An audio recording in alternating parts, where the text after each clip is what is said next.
এই বিষয়ে পত্ৰ লিখালিখি কৰিম আৰু এই যিবিলাক হৈ আছে আমাৰ অসম চৰকাৰৰ কেন্দ্ৰ চৰকাৰৰ লগত বিজেপি দলৰ মানুহবিলাকক অসমত অসমীয়াৰ পৰিপন্থী কাম কৰি সংস্থাপন দিবলৈ কৰা বুজাবুজি হিচাপে এইবিলাক চলি আছে সেই কথা মই দৃঢ়তাৰে দাবী কৰোঁ।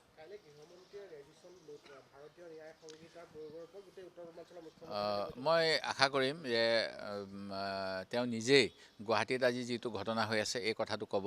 গুৱাহাটী হাইকোৰ্টে কিয় এনেকুৱা ফটকাৰী বুলি কয় হিন্দীত বোধ কৰোঁ, কিয় অসম পুলিচক ক'ব লগা হ'ল এৰেষ্ট কৰাৰ আগতে গোটেই কথাখিনি জানি বুজি ল'বি বুলি, মানে স্মাৰ্ট পুলিচক কিয় চকু মেলিব লগা অৱস্থা মহামান্য ন্যায়াধীশ মৃদুল কলিতাই কৰিব লগা হৈছে যোৱা ৭ মাৰ্চ তাৰিখে, এই কথাটো ব্যাখ্যা কৰিব। তেখেতে মণিপুৰলৈ কিয় যাবলৈ সাহস কৰিব পৰা নাই, মণিপুৰত যি ভাতৃঘাতী সংঘৰ্ষ হৈ আছে আজি প্ৰায় দুবছৰ হ'ব হ'ল, এই ক্ষেত্ৰত তেখেতসকলে প্ৰধানমন্ত্ৰীয়ে যাবলৈ সময় পাই মৰিচাছ মণিপুৰৰ জেগাত মৰিচাছ হৈ গৈছে। আমাৰ গৃহমন্ত্ৰীয়ে আহিবলৈ সময় পাই কোকৰাঝাৰলৈ, য'ত শান্তি স্থাপন হ'ল বুলি সকলোৱে দাবী কৰে, আৰু য'ত দেৰগাঁৱলৈ যাবলৈ সময় পাইছে, কিন্তু কাষতে থকা মণিপুৰত কি পৰিস্থিতি হৈছে, তাত কেনেকৈ ভাৰতীয় নাগৰিকৰ অধিকাৰ কাঢ়ি লোৱা হৈছে সেইবিলাক কিন্তু গন্তি কৰিবলৈ সময় পোৱা নাই। সেই গতিকে এইবিলাক চব নিৰ্বাচন কেন্দ্ৰিক আৰু এটা চমক দেখাবলৈ, কিন্তু মই ভাবোঁ ৰাইজে যি ব্যৱস্থা ল'ব লাগে আগন্তুক সময়ত ল'ব।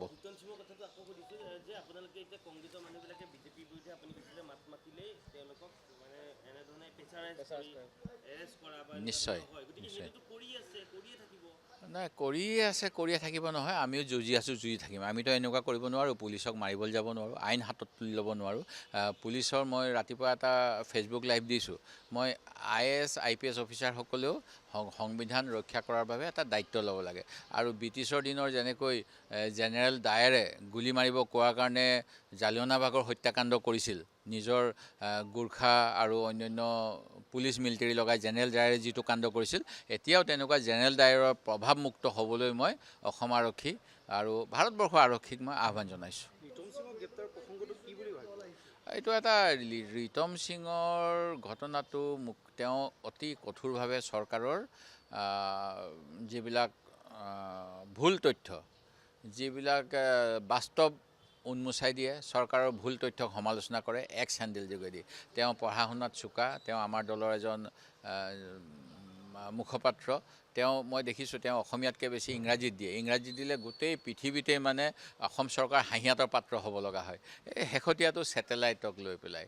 ঠিক তেনেকৈ যিটো গ্ৰথ ৰেট দিছিলে বিজেপিৰ দিনৰ কংগ্ৰেছ দিনৰ তুলনাত্মক, আনকি বাইদেৱে যেতিয়া কেলকুলেশ্যন এটা কৰিছে 15-16 দেখাওঁতে যিটো ফৰ্মুলা লৈছে 17-18 পৰা সেইটো ফৰ্মুলা লোৱা নাই, সেই কথাটো তেওঁ উন্মোচন কৰিছে।